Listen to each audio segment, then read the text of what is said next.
guys! So, sa mga nag-antay kung anong kalalabasan ng hair color ko, eto na ang effect ng Cool Brown ng Squart Soap.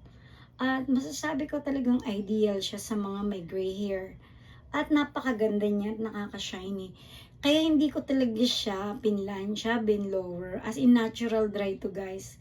Air dry to. So ngayon, kung nakikita nyo, alam niyo super dry ng hair ko. So umpisa pa lang ng video. Pero look at this, diba?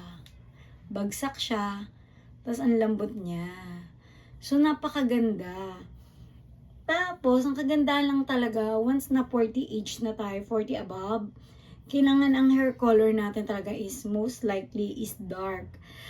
Kung if ever na magbablend tayo, kailangan kulay muna natin ng dark bago tayo maglagay ng blonde. So, eto, I hope you like the video guys. Though hindi proper yung isa-isa ko ng video, well, I hope you still find it interesting. So, I hope watch it till the end. Thank you for watching. Kung magko-comment, yung ganda lang. Salamat.